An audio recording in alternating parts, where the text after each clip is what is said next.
Dámy a páni, dobrý deň. Ja sa volám Karol Polák a som moderátorom našej štenberskej televízie z redakcie športu. A viete čo, prečo tu som teraz? Ja tu som teraz preto, že už sme si zavedli takú tradíciu, že keď má Patrik Nevraceč svoj turnaj vo svojej kategórii, ja robím taký zostrih. Vždy robím taký zostrih z toho, čo sa udialo.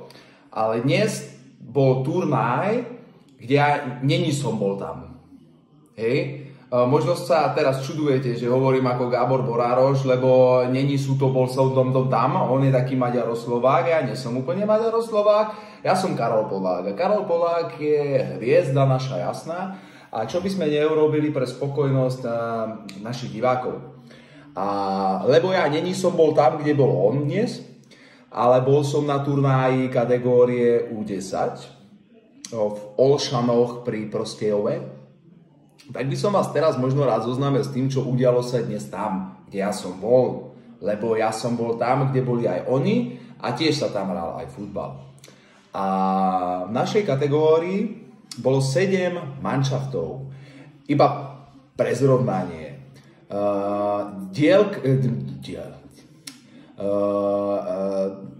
Hracia doba v našej kategórii bola 18 minút. Viete si predstaviť 18 minút terorizmu na ihrisku? Ešte aj vo vnútri? Niekedy je to také veľa o nervy, lebo v našej kategórii sa zaoberáme už tým, že vše musí byť oveľa rýchlejšie ako v kategórii nevracečov. Aj streľba, aj prihrávky, aj pohyb a takéto veci, aj brankárske prvky a aj rozhodcovia by mali byť rýchlejší a nie sú. A my sme dnes obsadili druhú priečku. Krásne strieborné miestečko a zostrih sa robí aj nožnicami. Ale v prvom utkaní, kde my sme nastúpili, bol tým Hranice na Morave, také vojenské mesto, kde aj majú nejaké bysty a sochy a je tam aj prechod cez Tatry, možno aj k Beskydom to nie je priveľa ďaleko. A prijel manšaft, ktorý my ho poznáme z našej krajskej súťaže, sú tam šikovní chalani a čo?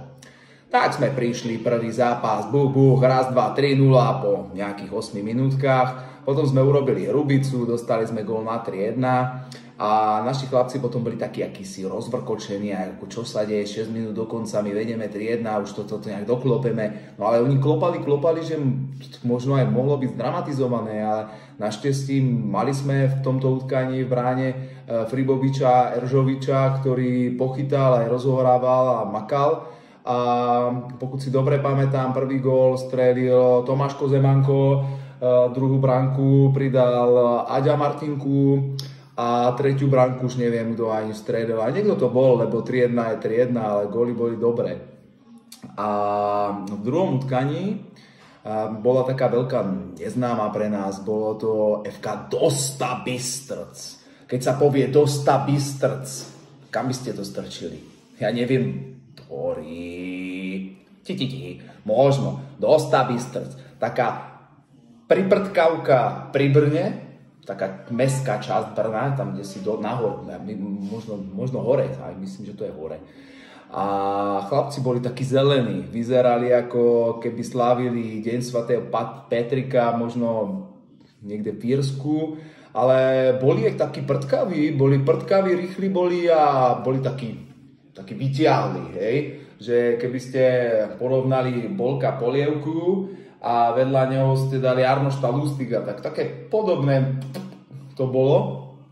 A naši chalani, čo sa stalo?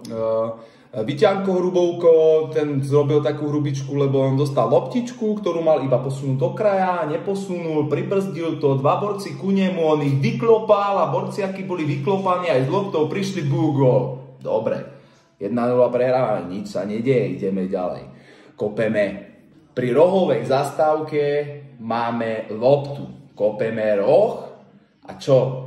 My im povieme pred zápasom, že možno aj brankára využiť pri tej rozohrávke rohového kopu, no a už neviem, jestli to bol Dodovič, alebo jestli to bol Aďamko, Martinko, niekto z nich, lebo oni tam kopali tie pri rohovej zastávke tieto rozohrávky a poslali loptu aj k tomu Eržíkovi, Fribovičkovi, ale oni sa nepozreli, že tam aj zelený stojí. A keď aj náš brankár to chcel dobre urobiť, prvá kľúčka bola vynikajúca, druhá no pojel to a aký si ten Dosta Bystrc, nejaký tam hráč, buch a 2-0 sme tiekli, hej. Čo teraz? No tak chlapcom urobíme hlavička v kľude, že poďme nahoru, čeliečko, posunieme a ideme do toho. No bolo buch, 2-2. Behem 3 minút, pecka. Minútka a pol do konca, čo sa bude diať, nevieme, toto buch, nakoniec Tomáš Kozemánko loptu pri rohovej zastávke vybojoval, potiahol, placiročka, posunul okolo brankára, 3-2, 50 sekúnd pred koncov, bolo vymalované. 3-2 sme vyhrali, druhý zápas a bolo 6 bodov doma, to už sa potom tak ako dobre hrá. No a čo potom, hej? Náš Fribovič Jeržičko potreboval ísť aj hokej hrať, lebo on je taký multišportový. A tak dobre, ešte zostali aj na tretí zápas, tým, že potom už musí ísť, lebo mora, poďme, ideme hrať mora. A mora pri more, možno aj do mora išli, aj sa kúpali a takéto veci.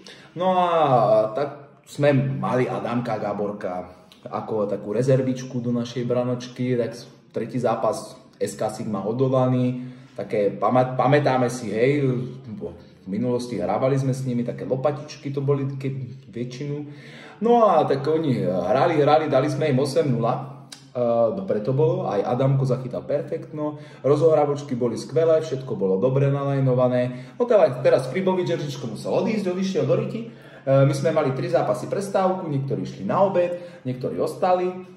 A Adamka Gáborka sme postavili do branky, hrali sme dobre a ideme proti Olšanom, hej, domáci tým Olšany pri Prostehove, tam neprohrávajú proste, nikdy tam snad neprohrávajú v tej hale, lebo oni znajú aj každý kúsočok prašku a pisočku, všetko, čo sa tam na tom bordelovanom pozemku vystávalo, oni všetko tam znajú, vedia, ako tá lopta odskočí, priskočí, príde, no a tak prvý gól sme dostali po relatívne aj ich dobrej akcii, musím uznať, ako nič sa nedalo robiť.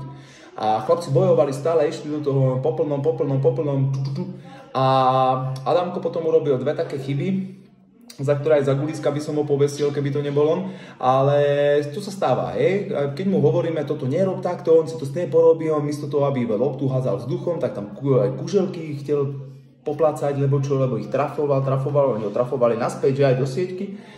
3-0 sme prehrali. Bol to taký ako smolný zápas za mňa. Myslím si, že sme z toho mohli vyťažiť viacero. Žiaľ, nevyťažili. No tak dobre, ideme ďalej. Máme ďalšie 2 zápasy. Vyhráme, bude to dobré, nevyhráme, nič sa nedieje. Ale čo sa stalo s tým Adamkom, hej? On sa nám celý rozsypal. On zbľadol ako stena, bol úplne taký akoby, ako krcku by tam mal po žiarnom schodištu hodiť. Bol taký, skrátka dobre, bol rozbitý, hej, bol rozjebaný na kašu, ale v hlave. A ako nám možno aj niektorí hovorí, že sme na neho mohli aj kričať, my sme nekričali, to nie je kričanie, hej. Keby sme mu chceli dať biedu, tak ho tam dojebeme za všetko, čo urobil zlé, hej, ale my sme toto nerobili. Ja berem to tak ako, že nejaké výtky k tomu boli a to musia byť, vždy musia byť, keď niečo dojebeš, musíš dostať spätnú väzbu, hej. Dostali ju za mňa v poriadku a keď sme na neho museli revať, bolo to, lebo nevnímal Adamko, choď ku nám, nechodil, hej, choď ku nám, nechodil, on stále nešiel, hej, choď ku nám, no tak išiel, že? A to bolo možno aj jediné, ale dobre. Poplácali sme ho po ramienkách, objali sme ho, poboskávali sme sa a dobre bolo, atmosféricky bolo dobré, hej, ale mu bolo zlé, bolelo ho brúško, bol taký aký uprtkavý, lebo stres hrá veľkú rolu v tomto detskom veku a všetci ostatní si myslím, že boli dobré na tom, lebo pomocnú ručku mu podali, boli na neho peknučky, milúčky, všetko bolo v poriadku a Adamko nám teraz musel fajn, no čo zrobíme? Máme dva zápasy ešte hrať a my nemáme brankára, vriti toto. A teraz príde Dodo, moje trieslo, ma bolí trieslo, trošku ma to tu pícha, hej, dobre, choď, zober si rukavice, ideš tam. Kam? ideš do brany. Dobre, tak dobre bolo, dobre, Dodo bude chytať a ideme hrať. Hej, tak Chlávkovice za mňa boli lepšie ako minule, lebo inokedy, čo sme s nimi hrali, bolo to také uprtkaté a ustračkaté. Teraz oni byli takí silovejší, boli aj rýchlejší, ale stále sa tam tak ako maťkali. Nejaké góly sme dali, bolo to 3-0.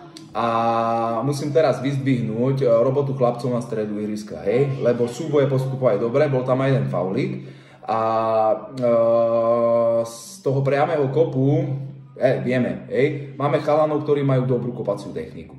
Ale máme dvoch, možno troch, ktorí majú trošku lepšie. A keď sme využili toho, že Dodo ide v brane, choď si to kopnúť, čuť toto gól. Ako brankár, keď dá gól, je to vždycky pekné. Hej? Musíme hovoriť. Je to vždy pekné. Je to také spestrenie pro celý tento turnaj a je to taká zaujímavosť, taká libustka a nikto iný z celého turnaja toto nemal. Hej? Nemal, my sme urobili, dali perfektné. Posledný zápas. Příkazy. Viete, ako Slovák, ja neviem dobre povedať vaše české ž. A příkazy boli super, ktorý je pro nás neznámy. Ako ja si dobre pamätám, možno 3 roky dozadu sme s nimi hrávali v okresnej súťaži a nebolo to také úplne dobré, oni boli takí naspidovanejší, ale dnes čo my sme tam boli schopní nepremeniť. Hej, Boha jeho. Keď ti príde lopta, odrazí sa, ty si meter pred bankou a iba to tam posúď do tej sietky a chod sa radovať. Nie. Marko Hennebergovič, taký urostlý chalán, taký chasník, hej, nemu sa odrazí lopta, brvno. Našťastie, malý pavúčik, Brišiačík, ktorý odchádza teraz takto do Mníčova, stojí tam a palom primo ku kefemu, takto beží. On je 30 cm cez brankou a on urobí trtk a tú loptu takto cez hodí cez tú bránu asi meter navyššie. Toto nepremeniť, to bol taký double mistake, že by to možno aj double headshots si zaslúžilo. A čo s nimi chcete robiť? Tak im zatlaskáte, nevadí chlapci, nevadí, dobre, to bolo dobrý, ideme ďalej. Možno o 2 minúty neskôr. Dobrá práca práve Marka Hennebergoviča, tohoto válca nášho, ktorý prešiel cez ľavú stranu a loptu posielal takto cez bránku. Tuto máme bránkovú čiaru, 20 cm cez tou bránkovou čarou ide takto lopta a Štepecku proti nej. Štepec beží, natiahuje nohu a on to nedá, lebo tá lopta takto ujde. A Štepec skončí sám v tej sieti namiesto tej lopty. Hej, to by ste ich zabili, toto nie je možné nepremenovať, je to šanca, to umíme len my. Hej, umíme to len my sa tomu tak zasmiejeme teraz, ale keď ste tam a takto sa na to pozerať, hej, to by ste ich zabili. Raz, dva, tri, hej, toto sú také chyby, ježišmarja, dobre, ideme ďalej. Nám tá remíska s tými príkazami by aj stačila na to druhé miesto, ale chceme vždy vyhrať. Vždy hovoríme chlapcom, makajte na 100%, my chceme vyhrávať, robota musí byť taká dobre spravená, aby ste dobrý pocit mali, potom brúško dobre napapkali a všetci boli šťastní a veselí. Hej? Máme tu minútku do konca, faul na ich polovine, možno 2 metre za poliavacou čarou. Dobre, ne? Tak my sme kľúcifikani, my vieme, ako robiť v takovom časovom spektre. Dodo, choď to kopnúť a teraz sa pozri tam na tieto hodiny a až tam bude 8 sekúnd do konca, pošli to ku tej bráne. On to pošle a dá gola, nie? A konec zápasa 1-0, porazíme príkazy, porazíme 1-0. Takouto kurióznou situáciou. Ja musím za seba, nezávisle na tom, že to je aj vec, ktorú ja som spravil a on tu chodí aj vďaka mojej maličkosti, musím hovoriť, že takýto moment, to je vec, ktorá sa nepovede. Je to robota celého toho týmu a je to super, keď ti chlapci zažijú takú emočnú eufóriu, takú emočnú búrku, keď sa vám povedie streliť ten víťazný gól 8 sekúnd s koncem toho utkania. Je to pecka, je to nezabudnutelné. Možno pre mňa, možno aj pre Jirku, možno aj pre vás rodičov, ale keby ste si spýtali teraz niekoho z chalanov, kto tam nezerá, jestli si to pamätajú, oni nebudú vedieť, oni majú v guľ. Oni majú v guľách, je to ťažké, ale to je také možno spestrenie pre vás všetkých, že aj takto môžeme hodnotiť celú tú situáciu a celé tie veci aj tak ako s úsmevom, aj v žiaru ďalších dní a ďalšej roboty, ktorá nás čaká. Hej? Majte pekný večer,